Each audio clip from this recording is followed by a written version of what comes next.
Just the volume. We are controlling the broadcast. For the next hour we will control all that you hear. You are about to experience the knowledge and insights of the Media Mothership. All right, you're listening to Edge Radio here on Edge Radio. This is Media Mothership, and on Media Mothership, we look at everything in and around the world of media and popular culture. And today's show, if I can get it to work, is there. So we're broadcasting live on 99.3 FM as well as on the stream and YouTube and Twitch. You can reach out and contact us if you want. If you doubt that if you think this is AI slop rather than human slop, this is human slop. It is. Human slop.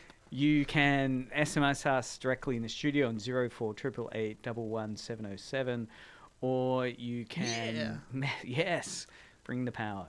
Message the YouTube and Twitch places. Today's show, I want to just go around a discussion of weird media and pop culture things that have come across my desk. First one was one from Cracked websites. Basically, Ben Stiller, the actor, has been criticizing the White House's misuse of the movie Tropic Thunder. Have you guys seen Tropic Thunder? Never. You've not. Zeke, you have, though? I have, yeah. So, Tropic Thunder has aspects of war in it. Mm-hmm. Well, it's really fascinating. And again, why Ben Stiller is claiming that MAGA is massively misunderstanding Tropic Thunder is that while it's set in a war story, the story isn't about the Vietnam War. It's about actors failing to create and produce a movie called Tropic Thunder. And that's the story. The story is not, this is the Vietnam War movie story. It's here's some actors being super pretentious, and it's all about acting, and it's all about directors and getting funding and financing, and not the Vietnam War. Yeah. It is a parody. It is a parody. It is satire. So what's interesting is the White House, though, have created a series of propaganda clips over the last week or so during the war they're involved in with Iran. And these propaganda clips they've posted on Twitter and various other social media feeds have used popular culture images, footage from various video games and war movies, including some footage from Tropic Thunder. And Ben Stiller messaged on his Twitter account saying, please stop this.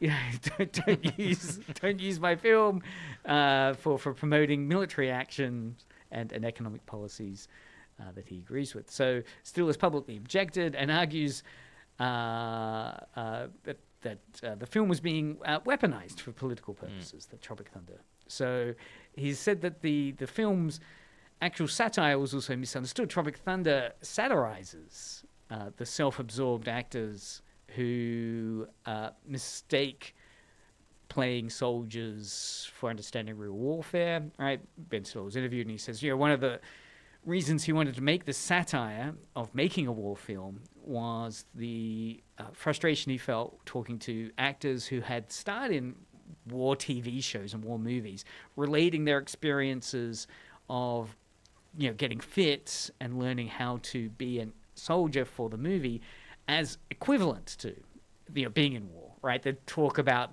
a sense of relating and empathy and understand. Even though they'd never been in war, they were actors. Nevertheless, the process they'd gone through to method act themselves into performing this role of a soldier, he found frustrating as that kind of self-absorbed actor voice. Are you an actor if you method act, though? Well, it seems to be the other way around these days, right?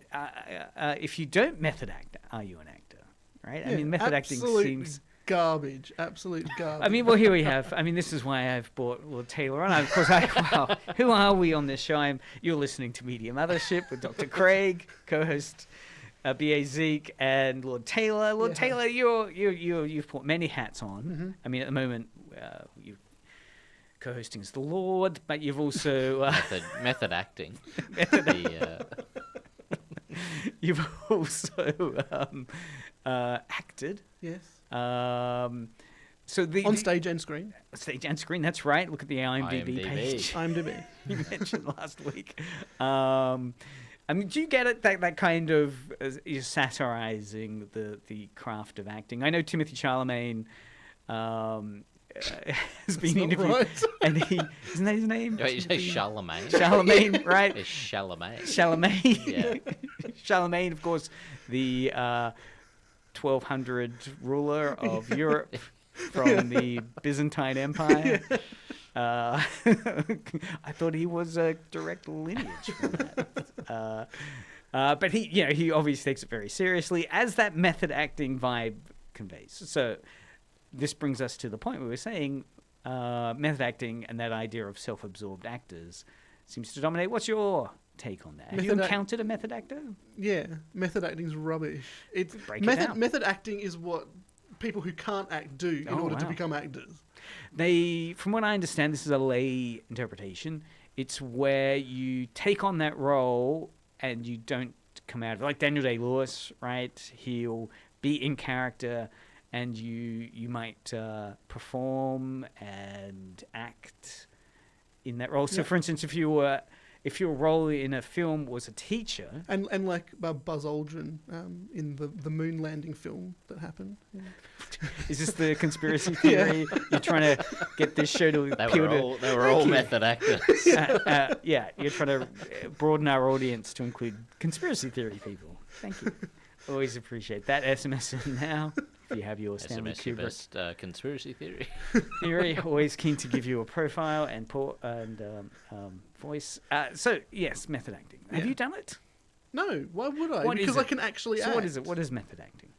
Well, that's basically it, where you don't come out of it in order to sort of like live your everyday life. But it can be just like within the realms of like the film studio, for example. It doesn't have to be like you then go home and you're still the Joker at home. And but some people do that. I.e., what was that fellow? Jared Leto Leto, and yeah. the Suicide Squad movie. Jared Leto, I mean, personal opinion, but he's a bit weird. Look, it's interesting. Many people have asked why he keeps getting cast in films that then there's a backlash, an anti-fandom towards his performances. The recent Tron Ares film. Previous to that, I mean, I first came aware of Jared Leto with the notorious behavior he had or the way it was getting reported that he was an actor performing as the Joker and he'd be mailing offensive things to people who was co-starring. Oh, so you'd never seen him in Requiem for a Dream beforehand? That was the first thing I saw him in. Really? Yeah. Right. No, he hadn't stood out in that film. I've seen Requiem for a Dream, but he didn't stand out in a way which I thought, I'll keep an eye on this actor. But it's all just not being a good actor, because like they sort of go into the mode. They do this whole thing of, I'm taking this character's sort of psychology and brain so far in my own everyday life and becoming that character. No, if you're a good actor, you can just turn on the character, do your bit, and then turn it off again. Yes. Make a coffee for someone. And that's why I loved the series Extras, which demythologized the whole magic of media. It is, Look, he's very much satirizing that community. The article talks about how, so Stiller said, this is a satire. It's an anti-war film. Yet here it is being co-opted by the White House to promote war, and he was arguing that they've missed the whole point of it, right? Because a lot of the backlash to Ben Stiller's request to remove it and to say that this is a satire of war, not to be used in support of war, was a lot of the MAGA fan base then criticized Stiller's hypocrisy they saw, where they'd be saying things like, because he posted on Twitter, "War is not a movie. Please remove the clip from my movie in which war is a movie." Right? So he was saying, Tropic Thunder is a movie of an attempt to do a war film, right? But it's satire. Why did Stiller have this sort of like control over it? Was he the director or? Yeah, he was the director and star of Tropic probably Thunder. Producer, maybe. I think so. Well, he was. Executive Yeah, it was producer. it was his project. So yeah, a lot of people have reacted against that, saying, for example, Matt Thompson here on Twitter replied back to Ben Stiller saying, "Love Tropic Thunder. However, you getting upset over 1 second of footage from the Len Grossman dance scene." So it's the scene that was taken from the film post credit. We know war is not a movie, but yet we keep making movies about war, right? So a lot of the criticism was, hey, you've made a war film, Tropic Thunder, but you're complaining that the White House is using your war film to promote war. Isn't that hypocrisy? Because you've done a war film. But Ben Stiller is saying, have you seen the movie? The movie is not a war movie, right? The war movie is a satire of actors failing to do a movie. The movie happens to be... Because they're method actors, probably. There's one that's a very method actor. The Russell Crowe character is satirizing the method actors. The famous line from Russell Crowe's character is he never comes out of character until the DVD commentary comes out. Right. Isn't it Robert Downey Jr.'s character is also a bit method actor, isn't he? Oh, that's right. Sorry, I was saying Russell Crowe. It's Robert Downey Jr. Oh, yes. Robert Downey Jr. He was so method I was also actor. thinking, I was like, Russell Crowe. That's right, because Robert Downey Jr. Yeah. is doing an Australian actor. Right? right, So Robert okay, Downey Jr.'s character in Tropic Thunder is an Australian actor, a la Russell Crowe. Okay, is the satire he's doing. But yeah, basically it's sending up all that industry, and you've got Tom Cruise playing one of the Hollywood backers who's on the phone. Anyway, it's all satire of the movie industry, right? It just happens that the movie they're satirizing is the attempts to make a war movie. It's not a Vietnam War movie, though, right? So they're saying that the fan base has missed this. The MAGA base has misremembered Tropic Thunder as simply a war movie, because it does have various set pieces, explosions and so forth, but they all fall apart. They all go disastrously wrong. But isn't it just like a war adjacent movie, just where war is within the realms of cinema? Yeah, I guess it could have been a horror 1916, movie. 1940, 1930, 1912, something. Whatever that one was. It could have been a horror movie, but again, one of the things that Stiller was wanting to satire there was that self-absorbed actor. He was saying that he was frustrated at actor friends who would come out from roles in war movies like this and convey that story of they know what war is. So he did a movie satirizing it. It is interesting in terms of that tension around, I guess, controlling what the meaning of a piece is, right? You've got the kind of attempt of the director to say, no, my movie's about this. So the kind of dominant movie. If you watch my movie, you'll understand it's satire and it's about the movie industry. However, then you have the fact that once a movie message gets out there, the audience can make any meaning they want to it often, right? And then it gets contested. So in this case, the White House and MAGA fans are saying, no, we're going to define this movie as meaning war and war movie. And it could be a little bit of the psychology of it as well, because you've got, with war comes propaganda, and propaganda is media, and so therefore they've using this sort of like, I'm assuming it's within the public consciousness as something fun or something like that, and therefore sort of reframing it as that.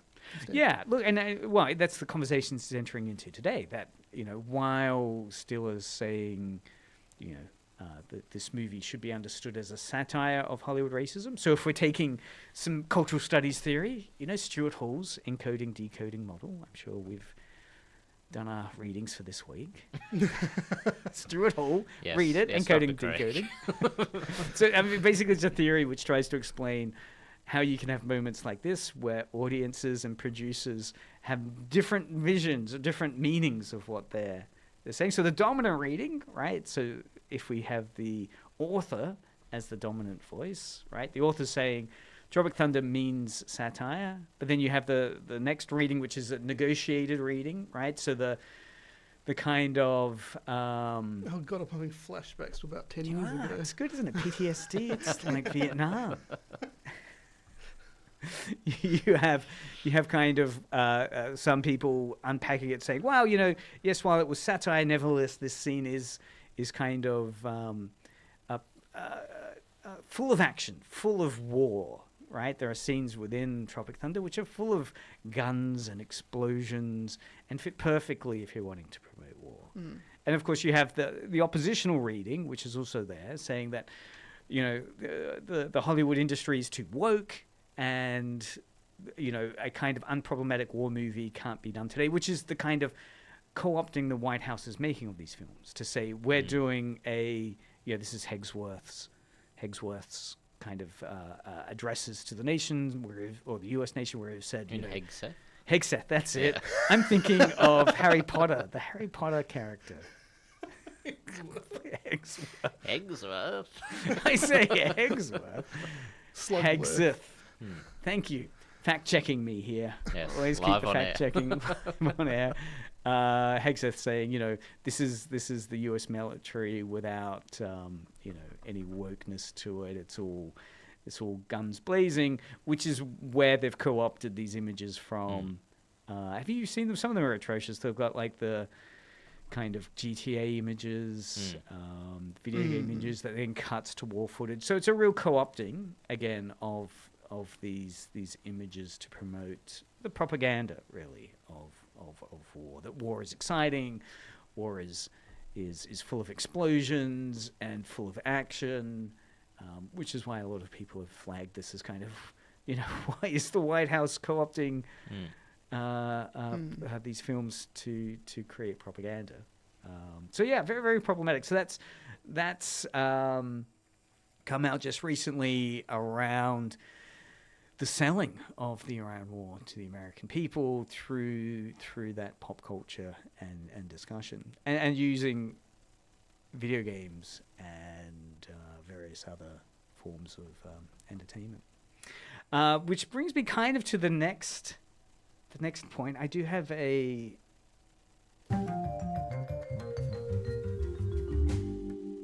cue for that. That was nice. It was. Thank you. It was smooth. Thank you.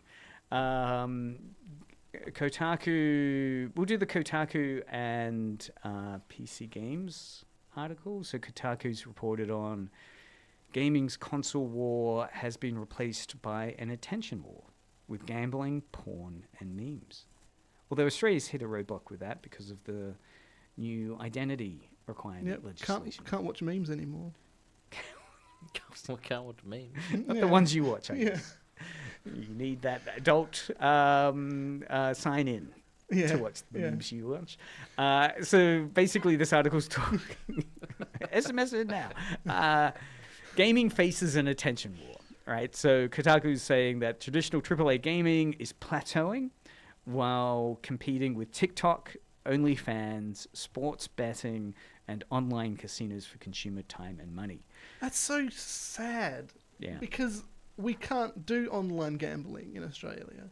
That's what I'm most sad about. Can't we? Yeah, no. What world do you live in? I mean, I feel like every sports bet. We can do betting, but we can't do the online casino thing. The crazy. Well, this is the thing that tangent to this is the reaction against the I forget which online casino betting thing it is, but it's the one where people were betting on the start of the Iran war. Yeah, I saw that. Right? Yeah. Oh And yeah. You can bet on anything now. Yeah. So in Australia, that service is banned, right? Yeah. You couldn't have bet on the Iran war, but obviously in the Are you US. sure? The ABC article I was reading was saying it's banned. Well, there you was can't like do there that in was a Australia. sports- I'm sure someone's got around it somehow, though, right? SMS in now. Yeah. If If you got around it, SMS in. There was a sports bet of something, of where you can bet on all of these different things, and it goes through There's all always of the different. there's like an election American one. I think ones. Sportsbet does like elections sometimes. Oh, okay. I'm pretty sure they did the American election. Yeah, they did because Yeah. there was like Taylor Swift was there, and Yeah. she was put at like 4,000 to 1. Who will So be I the put $1 president? down. Taylor Swift. Yeah. Don't know if I can find. Anyway, I won't search live on it. That's pretty boring.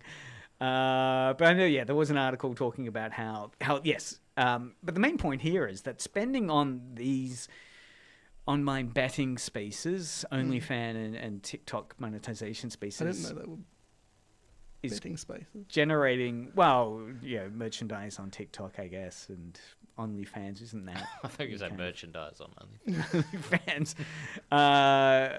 $32.8 billion has been spent on those alternative to gaming, while gaming is been vastly outpaced by these. The gaming growth is now 12.9 billion over 6 years. So there's concern. The article points out around market consolidation around existing platforms. Players are trying fewer new games, spending more time in free-to-play titles or free-to-play games. You don't get a check-in. And So we've got an SMS. SMS, yeah, and it says Hey, Taylor and Oh, Craig. great, Leo. From Leo. yeah, thanks, Leo. I'm also here, Leo. Yeah, Zeke's here Thanks, too. thanks for the hello. Well, you gotta get your branding up. Yeah, well, You gotta get your OnlyFans, TikTok, sports betting presence. well, that's where the money is. and then we've got apparently. sorry Zeke. Thank you, sorry, Zeke. Yeah. Yeah. Apology accepted. Well, I'm sure someone had money on that. Will Zeke get mentioned on today's show? Anyway, Have you heard of that thing that happened where there was this guy that was betting that someone would do would streak on the field during the Super Bowl games, and Yeah, I he heard would this. bet tons and tons of money and then do it himself. That's right. He would That's then right. have to He pay bet the on fine himself. and then still got enough money This back. is yes, Yeah. I did see this article. The streaker who won huge amount of money because he bet on himself. Well, it wasn't. He didn't disclose that it was him streaking, right? He just said there will be someone streaking at this time, Yeah.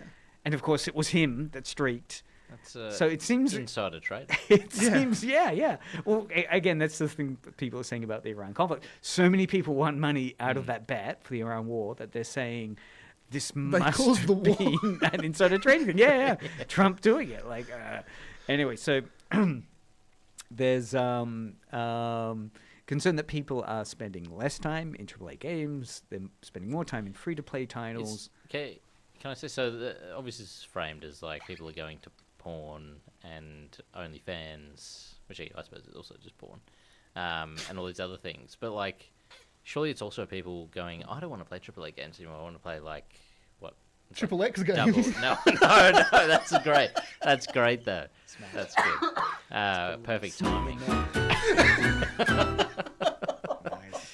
But yeah, going to like a double A games and which is like less, and then like indie games and all this other stuff.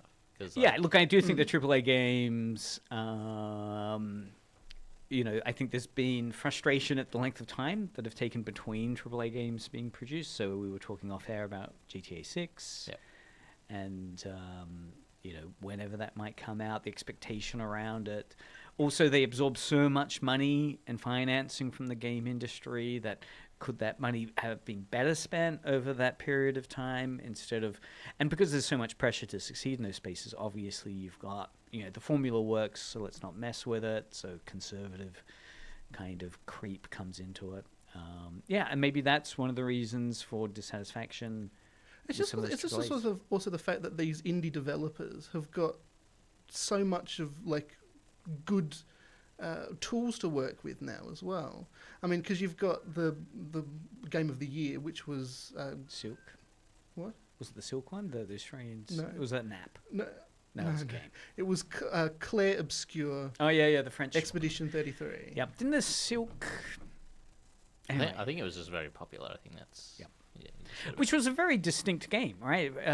The French cultural soft power that was in there. It's a great game. I'm playing through it right now. It's like... And that's a AAA, would you say? Or No, it's not AAA, no. It's not AAA. No, not at all. although it is interesting because I feel like there is a changing dynamic in the games industry where there's a lot of independent studios are being bought up by like say Microsoft and stuff. Mm. And it's like they're sort of still indie, but not really because they're a part of the company. But they also still have like small budgets, but they've got bigger budgets than they did before.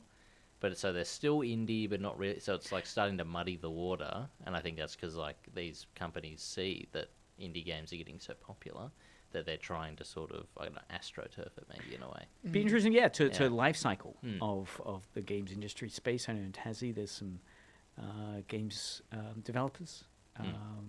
Expedition 33 is sort of like Final Fantasy X if it was made today. That's why people love it so much, because it is sort of like almost the perfect non-active game. What's it called? Passive. The Cozy. No, not cozy. It's definitely not cozy. Turn-based game. We can add that to the bingo card. It's a of cozy, media mothership. cozy turn-based. So what was it? It was turn-based. Yeah, Right? turn-based. Yeah. Yeah, no, look, and I'd heard of it, and it did give me pause for thought to think, okay, well, the gaming space isn't just going to be giving Call of Duty or Battlefield awards. That, yeah, I think Clear Obscura. Yeah. Many people took relief at that. That here's a game that's actually not the kind of stereotype of video gaming. They only had, I think, 12 people actually working on it. Right. Yeah. Well, Really small. the article also points to a demographic shift among young men. So I'm interested in that conversation. Particularly, I know you've come from a conference here in Hobart, Tasmania. And you're the young I'm Australia. also a young man. You're also a young man, but you came from a conference where this idea of the what's it called, the manosphere. Manosphere, that was something that was discussed. being talked about. Yeah. So anyway, this the Kotaku talks about the traditional gaming audience is increasingly fragmented across gambling, social media, and content creator platforms, fundamentally reshaping what interactive entertainment means. Because I guess stereotypically, video gaming was associated, certainly in those PS3, Xbox 360 days, maybe even PS2 and Xbox, with the idea of its young men playing it, that kind of manosphere space, right? And that space is fragmented today, right? Yeah, It's and not. I do feel like there's probably a lot of people who are maybe even getting into like the manosphere and stuff, and part of that would probably also be to not play, as many video games and like. What is the manosphere? I mean, again, you were at a conference about, what was it, You asked me what the manosphere. You interviewed the manosphere. It's just You like interviewed the but but you're relying on me to remember what they said. It's recorded I mean, it's a toxic. down. From what I remember, it's a toxic space, right? It's that kind of Yes. talking of that kind of dominant, negotiated, resistant. It's a resistant space. Yeah, well, it's of pushing up like old gender norms for male and female. It's like female people.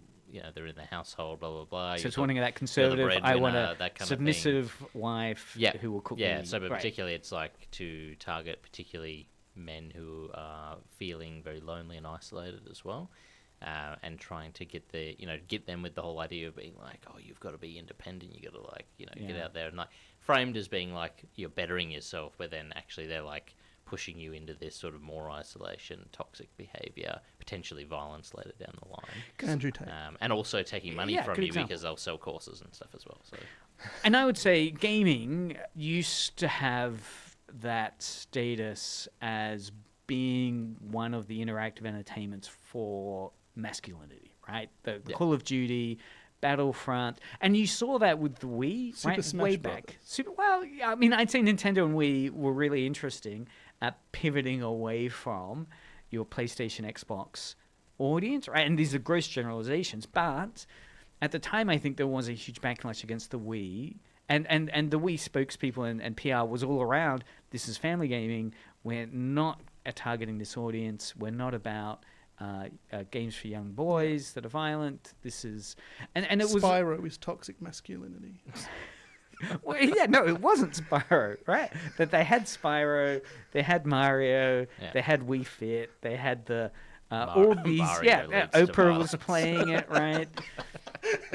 So I think this Turtles, article... maybe. This article's fascinating that it is showing this shift, I guess, around the competition. I mean, young men are facing, right? That typically young men, I guess, stereotypically would talk about video gaming, engaging with Call of Duty or something as a stereotype. But now that space has become a kind of attention economy, to go back to the article, that... yeah. I think TikTok. a lot of like women. I think there's a lot more women and like non-binary, et cetera, people who are moving into gaming, and there's also more games that are aimed at that audience as well. And maybe that could also be put into it where maybe boys now who are in this victimized, they're now able to be victimized by these people like Andrew Tate and stuff are then viewing it as like, oh, like the games have gone woke. Yeah. And, Like a visual novel sort of thing. Yeah. They're like, it's not what it used to be. Like, so now they're pushed away from this, and maybe they're going into these other things. Yeah. What's the most manosphere game still available now? Ooh. WWE 2K26. Yeah, maybe, yeah. There's a lot of female wrestlers in that. That is true, short yeah. space, Yeah. which I'd say have pivoted. Postal too. That's pretty. I say it's still that Call of Duty, you know. I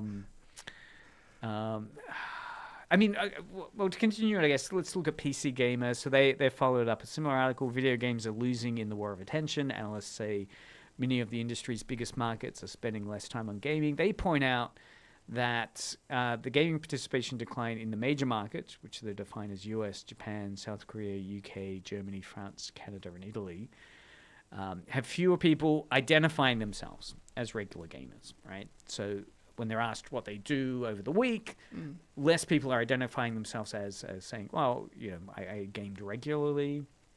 I mean, and during COVID, I feel maybe that was a high watermark of this identity of you jump on and play a game and keep in touch with friends through the game. And that regular gamer identity gave a real, and the article itself points out, a huge pandemic boost is what it's referred to. A number of industries got the pandemic boost.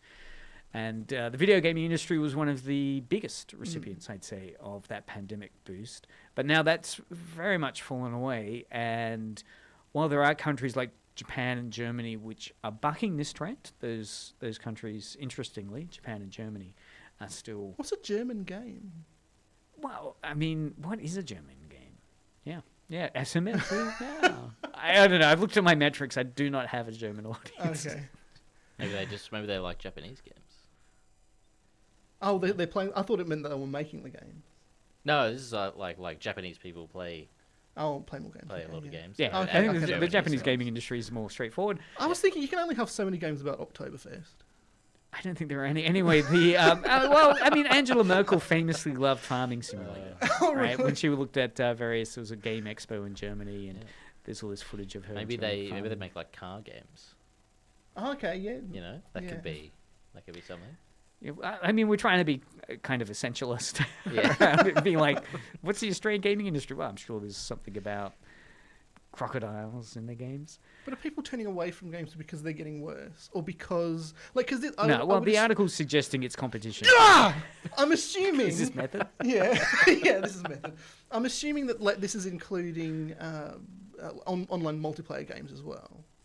So Yeah, when you think about things free-to-play like games. Fortnite, when you play Fortnite the first time it came out, you had all these different things. It worked sort of like as a game. Yeah. Now when you go into it, just going into the menu screen, I get ADHD just looking at it. Yeah. Look, I mean, it's focused specifically on PC console software sales and people who are identifying as gamers. But are people turning away from console sales because of the Switch 2, which now doesn't put the games on a game thing? They give you a game card, so people don't get the game card. They just end up downloading the game because that's what they need to do anyway.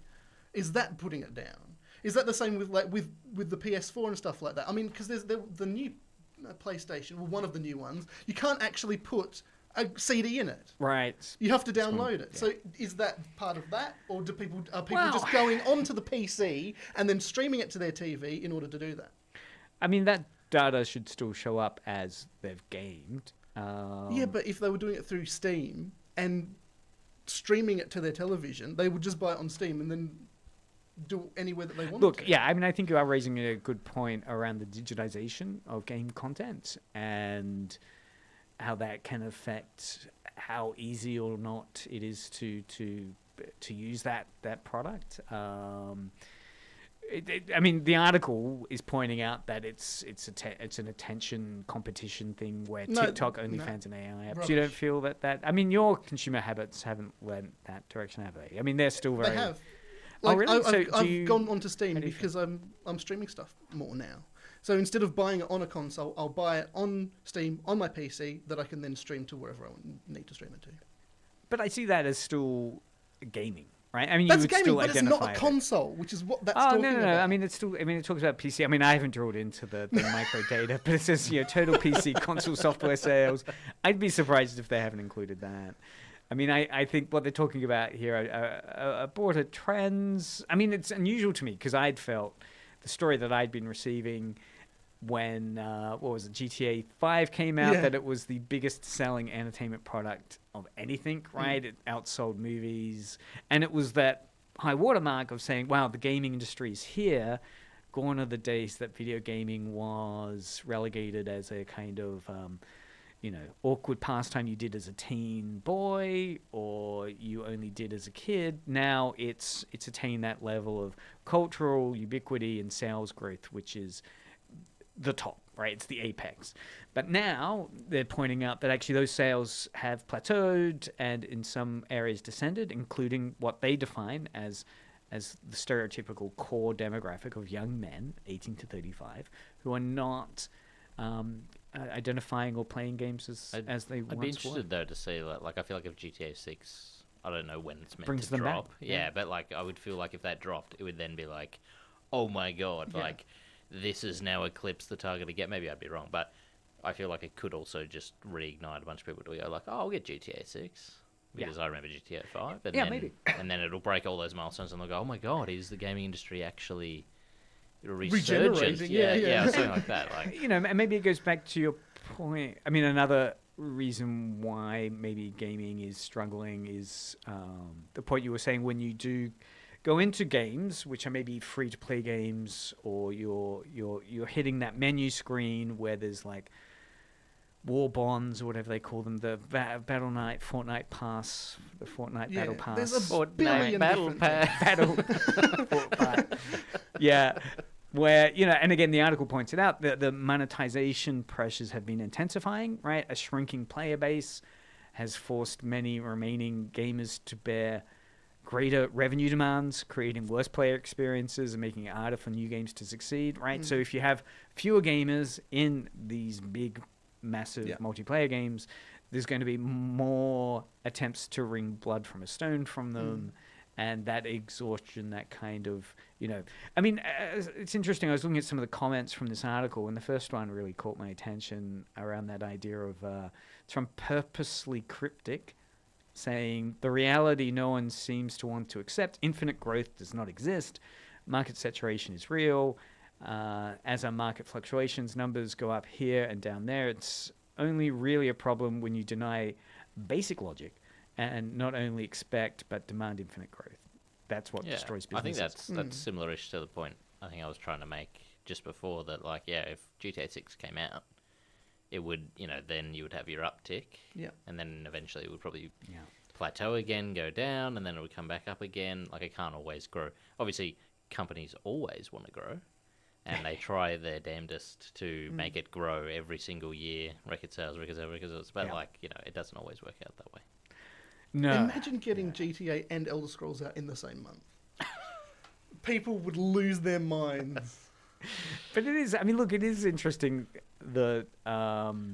these battles over what dominant entertainment is, right? So video gaming... But when it comes to like dominant entertainment and things like that, I counter with the example of Overwatch. Okay, video game, massive multiplayer, Overwatch third-person 2, shooter. actually. Sorry, Overwatch. Really? So- You're going to the first one? So when Overwatch came out, it was like In like 2011 or something like that. It was ages ago, wasn't it? Yeah. pre-pandemic. It was a paid-for game. You had to pay for the game in order to get into it and start playing. Everyone did it.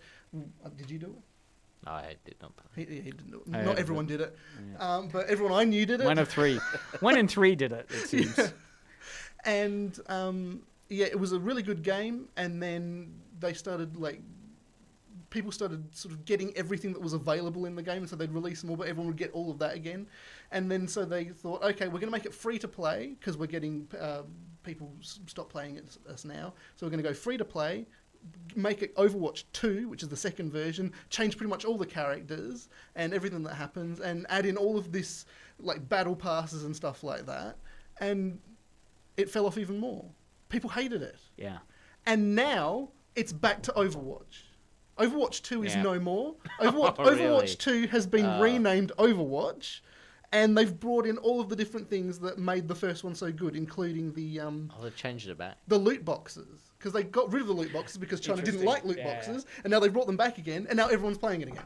And look, I mean, dominant, negotiated, and resistant meanings, right? So it seemed there was a period where the fandom clearly is negotiated. What we're in now is this negotiated space where it's like, you know, the Overwatch makers did Overwatch, right? And they were in sync, right? The meaning of the game and the enjoyment of the game were the same.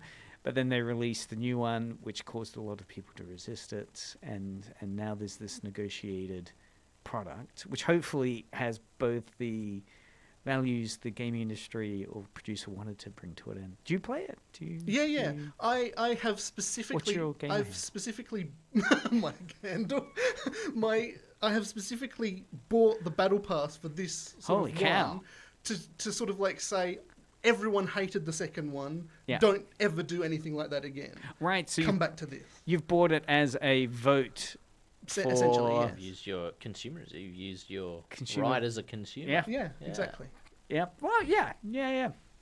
And we validate that. We hear that. We recognize that. Okay, changing topic somewhat to... You can't talk over the steam. Yeah. The first one was brilliant. It was well timed, wasn't it? It's human slop. Yeah. It's going to be my shorthand. So talking about fandoms, the engagement in fandom space. Let's talk about K-pop and music now. I don't know if you read this one. This was from ABC 8th of March, a while back, 4 days ago. Wow. Wild. Ancient. Okay, so this is an article: the K-pop concerts that sparked an online war in Asia. This article is talking about how dispute over Korean fans bringing professional cameras. So this is Korean fans who have complained that fans in where was it? Malaysia, I think. There was a big K-pop. In Indonesia, Indonesia. And many Indonesian fans brought professional cameras into a K-pop concert, in Malaysia. I'll get it right soon. K-pop concert in Malaysia. Right, this has spiraled. Well, I feel like this is important. I don't want to... Where? Yeah, which other country? Vietnam. K-pop concert in Malaysia has spiraled into an online war after insults turned racist against Southeast Asians. The K-pop industry raked in nearly $900 million from overseas markets in 2023, with Indonesia being K-pop's biggest market in Southeast Asia. The online feud has caused many fans to call for a boycott of K-concerts and Korean culture more broadly. So who was being racist to who? Well, what had happened? Well, this was K-pop fans, Korean fans, so Koreans being racist towards Malaysian fans, and the racism was a particular phrase. So according to Indonesia's social media monitoring platform Drone Emprit, posts related to the KNETZ. Yeah, K-nets. KNETZ. Which is like netizens, as in Of people Korea. on the internet. Yep. Yeah. Versus the Seablings, Seabling, which is the Southeast Asia siblings. Yep. Right? So, but the Seablings is used as kind of a derogatory, patronizing phrase towards the fact of a kind of moral outrage caused... So we're just calling them Seablings, as well as saying that they're behaving badly, right? So the Korean fandom said you can't bring professional cameras to a K-pop gig and use professional cameras because that's in breach of cultural conditions. I was interested to hear your opinion. Is it bad to bring... I know when I've gone to Japan and gone to J-pop concerts, you can't photograph, right? Yeah. You bring your phone out and someone comes along with a paddle with the kind of Battle. whack. It's usually a sign saying "Get no photos." Anyway, so I know there's a clampdown on not wanting any viral or video spread. Similar in K-pop in Korea. What's the protocols that you're aware of with the protocols That's difficult around? because I've never been to an actual concert over there, so I'm not sure. I would assume that they would have to have someone who's doing like professional cinematography there. I don't know But whether a paid person, right? I Not don't, fans. I don't know whether it's a paid person or whether it is a fan because they call them fan cams. Which is where all they do is follow one particular person on the stage Right, fan cam. everywhere, no matter what Because there's they do. a lot of K-pop groups are like 5+ people, three plus, yeah. So, and they're very carefully choreographed and narrated so that the performers will have particular fandoms. This article seems to be suggesting some breaches have broken out in terms of how K-pop is engaged with in Korea and how they felt some fans were breaching those conventions. Giant of cinematography. using huge camera, telephoto lenses or something. But it devolved into racism. It devolved into racial slurs. And, broadly there's been discussion around Korea needing to... What's a racial slur for an Asian? I'm not going to make you say it on air, but... SMS now. The article talks about how, systemic racism. Indonesia is K-pop's biggest market in Southeast Asia, according to the global analytic platform That K-pop surprises Radar. me. Okay. Yeah, Indonesia. I thought you said Malaysia. Well, it started with Malaysia. I mean, the problem is it started with Malaysia, but the entirety of Southeast Asia. So this is the siblings thing, right? So the idea that the Korean fans called out Malaysian fans. Yeah. And then Korean fans, fans, where it's another sub culture. There was a kind of sense of solidarity. So, in solidarity to the Malaysian fans, many other Southeast Asian fans defended the Malaysian engagement with K-pop, saying, it's fine to bring this type of equipment and so forth. And that dispute just kept escalating and broadening. So it included... so it goes on to say, the online clash escalated with East Asian netizens also rallying in solidarity under the hashtag Siblings. Siblings combines, the word Southeast Asia, including Thailand, Indonesia, Malaysia, Philippines, and Vietnam, and siblings. The dispute first broke out on X, but eventually spread to other social media platforms, including YouTube, Instagram, Facebook, and TikTok, including, according to the Indonesia's social media monitoring platform, posts related to this had a huge number of mentions. Basically this idea of escalation and the idea that, maybe if the Korean fandom base is going to be so racist towards... the Southeast Asian community, because the article says the insults mainly came around to facial features and darker skin tones of people from Southeast Asian countries, but they don't go into any more depth than that. I'm not sure about how foul the insults were, but they were saying, let's support Southeast Asian pop bands instead. So they're rising up. SE pop. C pop. Or C pop, I guess. Yeah. Pop.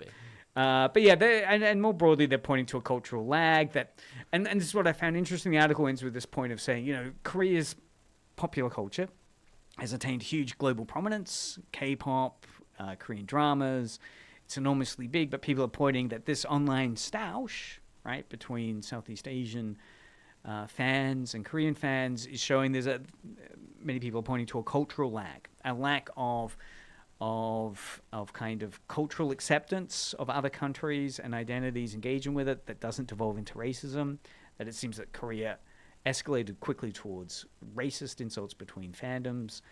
And while there's a lot of soft power from Korea, has the country developed a kind of cultural framework to say, actually we should be able to enjoy fandoms without it becoming racist, or only the Korean engagement is the correct engagement with K-pop.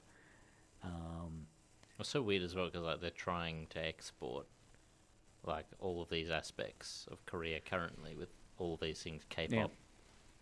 Was it Demon Hunters? That's it. Yes. The other Oh, ones. don't say it like you didn't see it. I did. I couldn't remember what it was.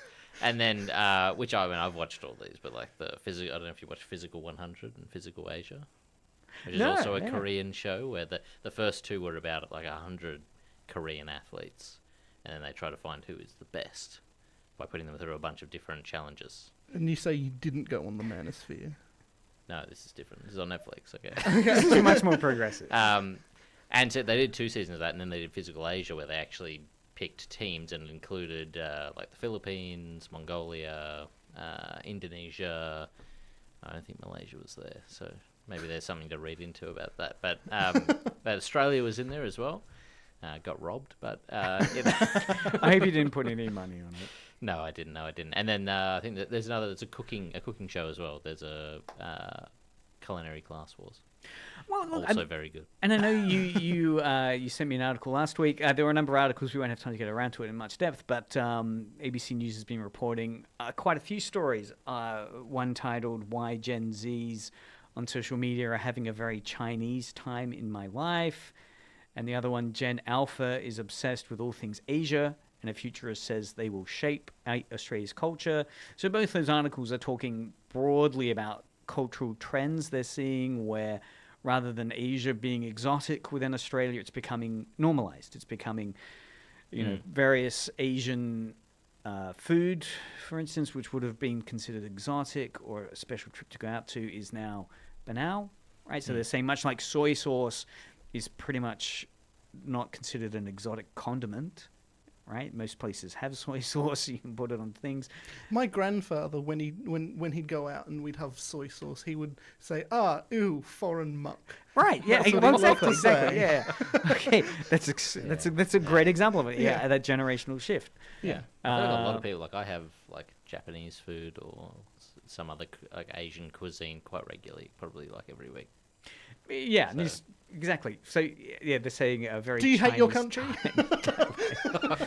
So it's interesting because ABC ran 2 articles. One saying that there's a trend with Gen Z users on social media posting videos of themselves doing stereotypical Chinese activities, using rice cookers, wearing slippers, drinking Using a rice cow. cooker. I That's know. not specifically See, it's still Chinese. exotic though, I guess maybe, or maybe it's that these liminal stages of absorbing into normality, captioned with "You met me at a very Chinese time in my life," a reference to Fight Club.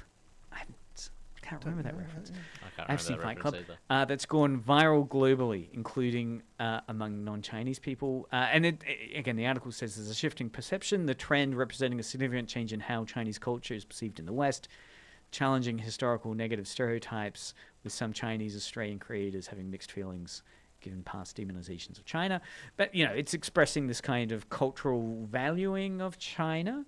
So that's Gen Z. Then the week after, they have a follow-up article about Gen Alpha, saying that a futurist, Tony Hunter, has argued that Gen Alpha, these are people born 2010 to 2024, he's arguing will significantly shift Australian culture towards Asian influences in food, music, beauty, and media.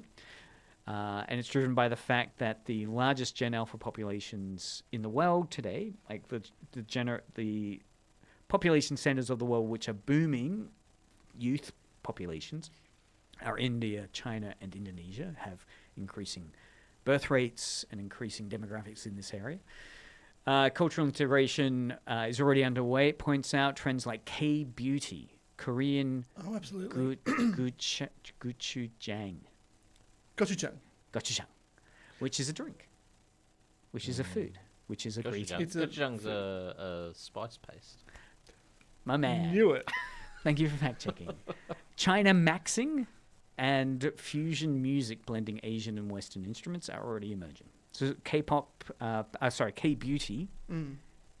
is quite huge, with social media accelerating the spread of Asian content into mainstream Australian life. Migration and demographics are also drivers of this. So, I mean, much like we were starting the discussion with this old, pre-COVID male gamer identity that's dissipated and video games not being big. We're really looking at these big changes in cultural hegemony. What's dominant today, right? What are the dominant images of war? So we started with the kind of Ben Stiller saying, hey, the way you're using Tropic Thunder isn't how, this movie was expressing the idea of war. But Hegsworth and Hegseth from Harry Potter and Hegsworth. And Slugworth. Hegseth are trying to define what war is through using video games, right? Saying, no, war is exciting, war is an action movie, war is a video game. But it's interesting that seems to be out of step with how video games are engaged with today. This isn't the storytelling that's the hegemony anymore, video games, and that type of video game. That's shifted. Maybe if they took an OnlyFans approach to promoting their own war, it could be different. Also, what satire means. Don't like that. What cultural domination in pop culture means, right? So the K-pop debate. There you go. We've got 10 seconds left. What are they going to do? Take me off air? They'll never. Yeah, I will. We'll get Kiz coming in. Got to do Thursday Feels. Listen in to Edge Radio. Coming up in an hour will be Thursday Feels with Kiz. Worth listening to. Always a lot of fun. That's been Media Mothership for another week. Yeah. So check out some Korean paste. Gochujang. Gochujang? Gochujang. Where can you get that from? You can get it from the supermarkets. You can get it from the supermarkets. Well, in the Asian aisle. Yeah. Exactly. So that's about. I remember when Woolies and Coles would never stock any. Oh yeah, you can get pretty much like a lot of stuff now. Yeah. And then there's also an Asian market, like supermarkets that are. It's the spicy paste they put on the kimchi. Yeah. Ah, nice. That vibrant red. Yeah. Yes. Yeah, the more you know. So that's been Media Mothership for another week. Keep listening in. More exciting media and popular culture next week. And good night, Australia. Thanks. Good night, Tasmania.